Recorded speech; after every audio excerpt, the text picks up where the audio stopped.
욥기 32장 말씀을 봅니다. 욥이 환난 중에도 여전히 하나님 앞에 자신의 의로움과 정직함을 주장하는 말에 더 이상 새 친구가 할 말이 없어졌습니다.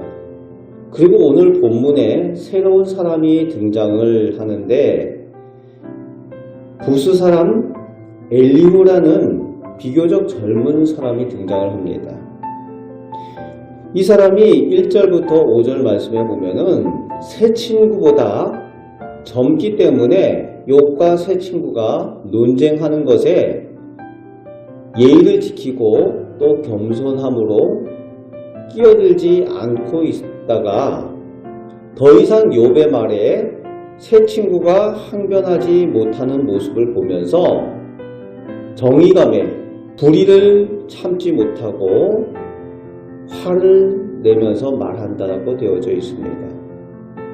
그러면서 화를 낸 이유를 욥에게 또 새 친구에게 각각 기록을 하고 있는데 2절에 욥이 하나님보다 의롭다라고 말한다고 해서 그것이 불의로 여겨져서 욥에게 화를 내고 있다는 겁니다. 그리고 3절 말씀에는 그런 욥의 말에 제대로 말도 못하면서 정죄한다고 하고 있는 그 새 친구들이 한심하다라고 여겨졌다는 거죠. 그러면서 7절 말씀에 보면은 연장자들인 이 새 친구들에게 양보를 하고 있었는데 더 이상 말을 하지 못하니까 이야기를 한다라고 말합니다. 그러면서 8절 말씀에 보면은 하나님께 대한 신앙적인 인식과 깨달음에 대한 표현을 하고 있습니다. 나름 이 엘리후가 신앙적인 관점을 온전히 가지고 있는 모습을 볼 수가 있습니다. 사람 안에 영이 있다라는 거죠. 사람이 영적인 존재라는 고백을 하고 있습니다. 또 전능자의 숨결이라는 표현을 쓰고 있습니다. 이 전능자의 숨결이라는 표현은 성경 가운데서 성령에 대한 성령의 역사에 대한 또 다른 성경적 표현이기도 합니다. 하나님의 영이 수면 위에 운행하시니라.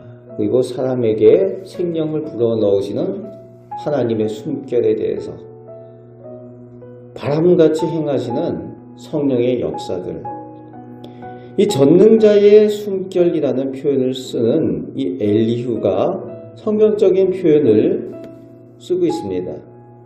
나름 올바른 신앙관을 가진 엘리후의 모습을 엿볼 수가 있습니다. 하나님의 사람은 영의 사람이어야 한다는 거지요. 그리고 성령의 깨달음과 인도하심으로, 즉 말씀으로 사는 사람이 되어야 하는 것입니다. 우리가 하나님의 사람들로, 성령의 사람들로 어떻게 살아야 되는가, 신앙적인 삶을 살아야 되는 그런 자세에 대한 부분을 보여주고 있기도 합니다. 물론 이 엘리후가 완전히 올바른 모습으로 말하고 대답하지는 못했지만 그런 자세가 우리가 본받을 만한 모습이긴 합니다. 11절부터 14절 말씀에 보면은 욥과 새 친구들의 논쟁을 주의 깊게 들었다는 거예요. 주의 깊게 듣는 것이 매우 중요하죠. 하나님의 사람들은 말하는 것에 익숙한 사람들이 아니라 잘 듣는 것에 익숙한 사람입니다. 하나님의 말씀에 잘 귀를 기울여야 되고 또 우리 곁에 있는 사람들에게 내 주장을 하는 것이 아니라 그 사람들의 형편을 잘 듣고 또 그 잘 듣는 것으로 인해서 섬기고 돕는 일들을 잘 해야 된다는 거죠. 하나님 앞에 예배하는 일들, 하나님 앞에 기도하는 일들, 내 말을 많이 하는 것이 아니라 하나님께서 나에게 뭐라고 말씀하시는가 그것을 주의 깊게 잘 듣는 그런 자세가 올바른 신앙의 자세가 되고 또 우리 곁에 있는 형제 자매를 잘 섬기는 방법도 그들이 어떤 상황에 있는가, 어떤 형편에 있는가, 그들의 생각이 어떤가를 잘 듣고 그럴 때 잘 섬길 수가 있다는 겁니다. 그래서 나는 엘리후의 모습은 젊기 때문에 그 열정이 있고 정의감이 있고 그렇지만은 그럼에도 불구하고 주의 깊게 잘 듣는 그런 자세도 또 가지고 있는 것을 볼 수가 있습니다. 욥과 세 친구가 논쟁을 했는데 이 세 친구들이 더 이상 할 말이 없는 그런 실패한 논쟁을 했다는 거죠. 그래서 17절 말씀에 주의 깊게 잘 듣고 내 본분대로 내 의견을 말하겠다라고 자기 반의 새로운 방식으로 말하겠다라고 선언을 하고 있습니다. 자기가 깨달은 진리에 대한 부분들, 또 욥과 세 친구들이 말하는 이야기를 들으면서 그런 논쟁의 방식으로 말해서는 안 되겠다라는 것을 깨달았다는 거죠. 18절에서 20절 말씀에 보면은 욥과 세 친구의 말을 들으면서 속에서 드는 생각과 말들이 마음속에 가득해서 봉한 포도주 통과 새 가죽 부대 같다라고 표현합니다. 무슨 얘기입니까? 포도주를 담은 통, 그리고 포도주를 담아놓은 새 가죽 부대에 그 포도주가 발효되잖아요.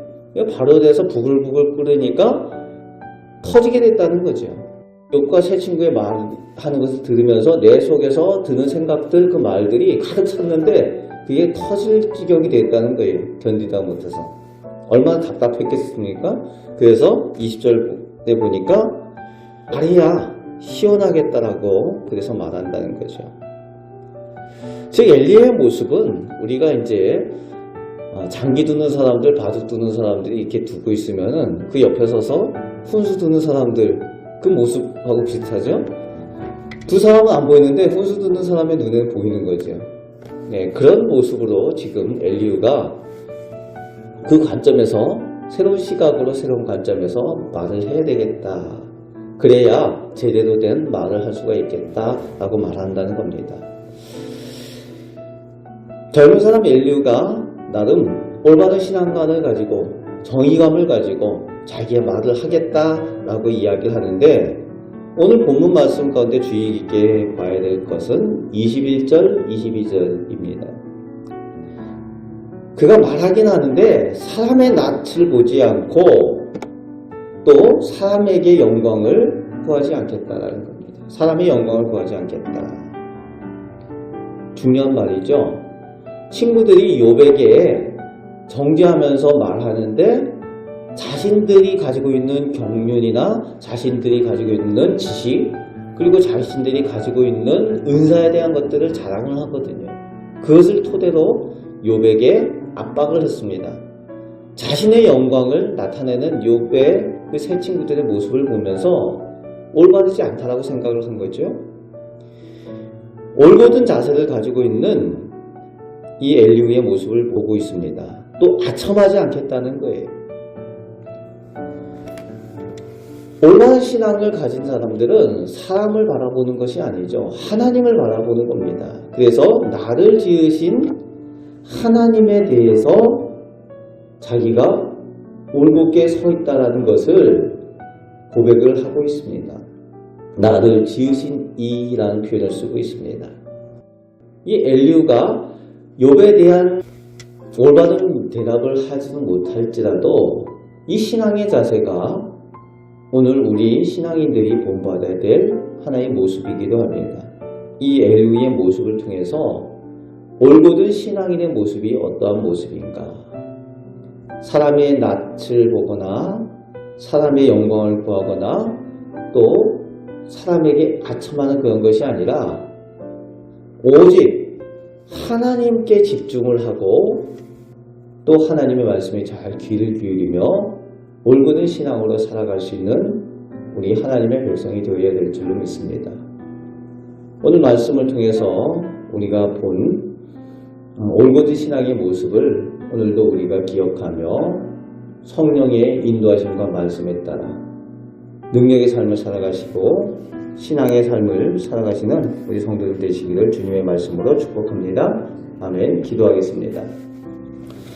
하나님, 저희가 하나님의 사람들로 온전한 신앙으로 서길 원합니다.